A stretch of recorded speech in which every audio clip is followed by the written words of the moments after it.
When our water heater broke down last month, it was a nightmare. It took 5 hours for the plumber to show up, and he charged us a couple of $100 just to come out. And then it cost another $1,800 to put in the new water heater. By the time it was all said and done, I felt like I'd been taken. But what else could I do? The smartest thing you can do is get a home warranty from American Residential Warranty. Their home warranties pay to repair or replace all your major appliances when they break, and they will break, and at the worst possible time. Call American Residential Warranty right now for free information on home warranties starting at just pennies a day. Don't wait for your refrigerator to stop running or your ceiling fans to stop turning. Call American Residential Warranty right now. Ask how you can save up to 50% on washer and dryer coverage. Just call 1-800-616-8010. That's 1-800-616-8010. Again, 1-800-616-8010. Call now. Did you ever look at the stains in your coffee cup and then realize that's exactly what happens to your teeth? Power Swabs is the 5-minute solution to get your teeth white without visiting the dentist. This is Ben Gordon with Power Swabs, and if your teeth are stained from coffee, tea, or smoking, all it takes is 5 minutes with Power Swabs. In 5 minutes, you'll see an average of 2 shades whiter teeth, and in 7 days, 6 shades. It's clinically proven to whiten natural teeth as well as caps and veneers. The secret is a tooth detergent that was developed by Dr. Martin Ginniger that lifts stains off of your teeth. Best of all, there's no messy strips or trays that you have to leave in your mouth for an hour. Just swab your teeth for 5 minutes and you're done. To try Power Swabs risk-free, call 1-800-291-5140. That's 1-800-291-5140. I guarantee your bright white smile will have your friends talking about how great you look. Try it risk-free today. 1-800-291-5140. That's 1-800-291-5140. Did you know that 1 in 4 people in America lives with a mental illness? Do you have the communication skills to help out if one is in a crisis? What if it's your best friend? Maybe your son or daughter? While crisis intervention isn't new, the book Crisis Intervention 101 is. It's easy to read, include links to 2 videos, and it's under $10. Get your copy of Crisis Intervention 101 today on Amazon.com, because we all need help in a crisis. Start training for a new career in as little as 18 days. National EMS Institute's innovative boot camp program will train you for a new career. Learn to respond to emergency situations and become a certified EMT in just 18 days. National EMS Institute guarantees 100% job placement. Visit www.nationaleMSinstitute.com today to learn more about our 18-day boot camp. Or call us at 1-800-497-6732. NationalEMSinstitute.com.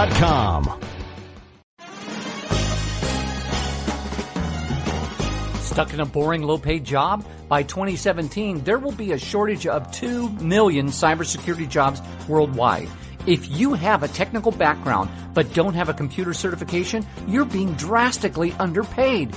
In months, you could be qualified for a new job in information technology, making real money with real job security. A new career is just a few clicks away at thecodeoflearning.com.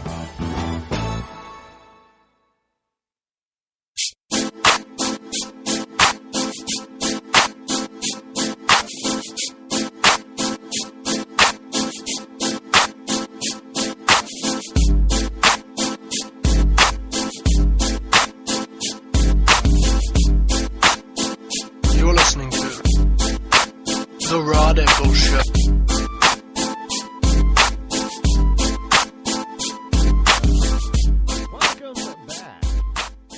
Fellow ecclesiastites and all of those fellow liberty lovers, and including you wonderful liberals out there who are probably writhing in pain from all the logical truth that you're getting right now, trying to exorcise the liberalism from your bodies. Look, I'm going to repeat the notion liberalism is a mental disorder. But I had somebody today to tell me, they said, Rod, you're wrong. It's not a mental disorder. And I'm like, really? And I respect this person. So I looked at him and said, do explain. And I said just those words, do explain. And he said it's not a mental disorder because liberalism is an abomination. And whenever humans are involved in an abomination, it's not the human act it's not the human that is acting. They are possessed by a demon. Now, I didn't argue with him on that. I just said, okay, interesting theory. So here you have it. Two theories, both of which thoroughly explain modern liberalism. Either modern liberalism is a mental disorder or it is a spiritual possession. Hell, it might even be both. Well, they kind of, what is it, 2 years ago, 2 seasons ago? Well, 3, I guess 3 now. What was it? American Horror Story Asylum. Well, wasn't the nun possessed by the devil or one of the devil's, minions? Yeah. And, this wonderful nun did all kinds of horrible things because she was possessed. So it is, if liberals want to say that it's, the evil that is done by people isn't that person's fault, well, maybe they're right. Maybe they are possessed, which would explain a lot of mean idiocy that comes from liberals. I mean, I have a hard time believing that these people are human. So maybe it isn't a human within them that is doing and guiding them to all that. Maybe they are possessed. And I guess we're going to really need the Catholic Church to start performing exorcism. That's there we go. There's the answer. There is during this Halloween season, that is the answer. What we need to do is we need to round up the liberals, especially the presidential candidates, and either have them treated for a mental disorder, well, both actually, have them treated for a mental disorder while the Pope does an exorcism on them.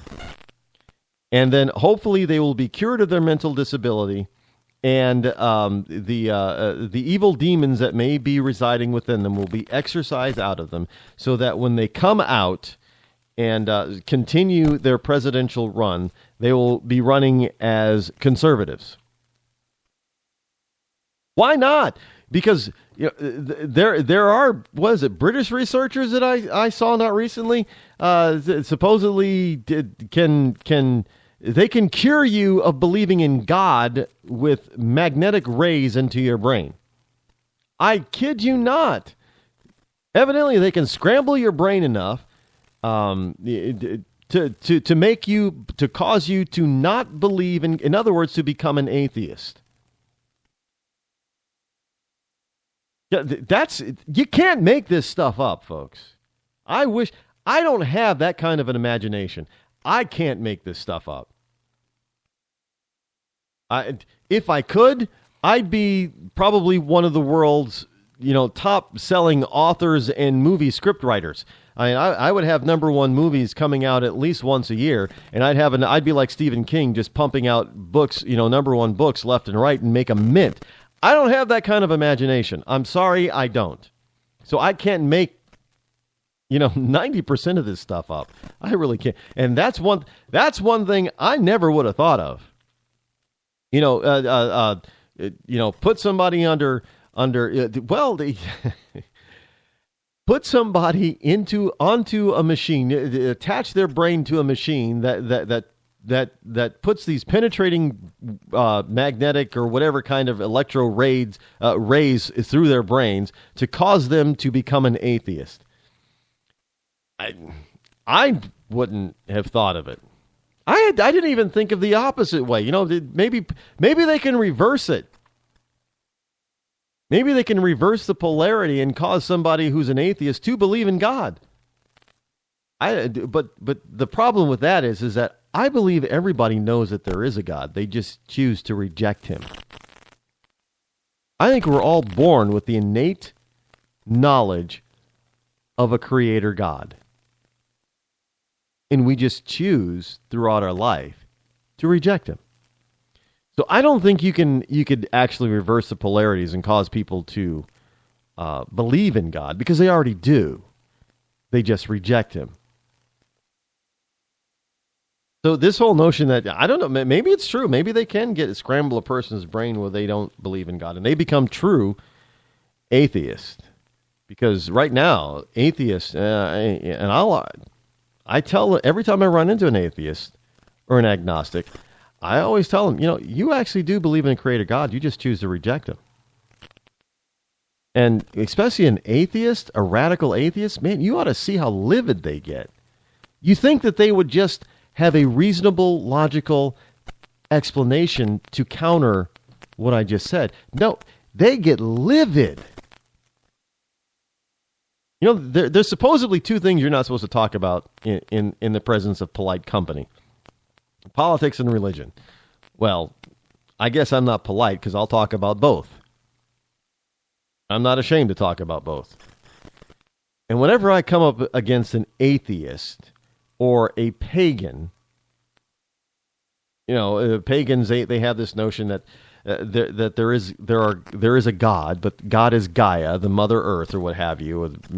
The problem with pagans is the Mother Earth God thing is that they fail to acknowledge the point that Earth really has nothing to do with the entire universe.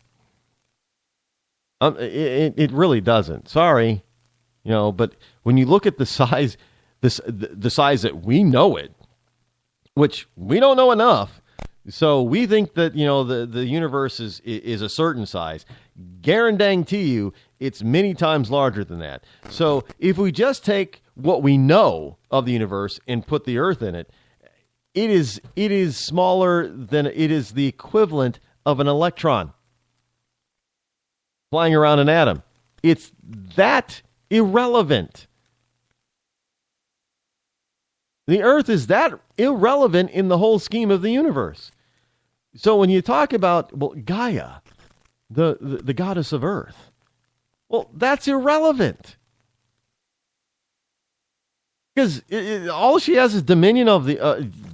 she obviously didn't create the Earth. So when I come across a pagan, and I mention this, or I tell them, that you believe in a creator God outside of Gaia, you just choose to reject him. I have to be honest. The pagans, because they do believe in something, they say they believe in something. They're not as ready to get into battle. They're not as emboldened about that as a so-called atheist is, or liberal is. Because they are willing, pagans.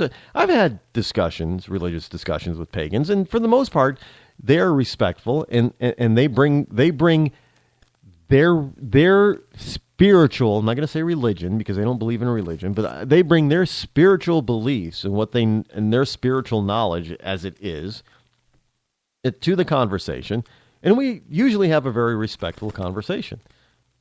And I don't walk away from such conversations fearful that they're going to, have a spell and cast a spell, evil spell on me or something. Black magic. This is the same with Wiccans. I got to tell you this about Wiccans. Now Wiccans are often identified with pagans. But Wiccans would be the, what we call witches. Now the interesting thing about the Wiccans that I have encountered is that they're benevolent. You can even make fun of them, and they don't have this desire to retaliate. Which is really kind of interesting, because when you start talking to a liberal who also happens to be an atheist, you challenge them and they just want to retaliate on you. They get mad, upset. You tell them that, you do believe, you were born believing in God, you just chose to reject him. They go off the charts on you. They really do. I'm just fascinated by it. I just find that interesting. Yeah, and I know a lot of people are probably thinking, wait a minute,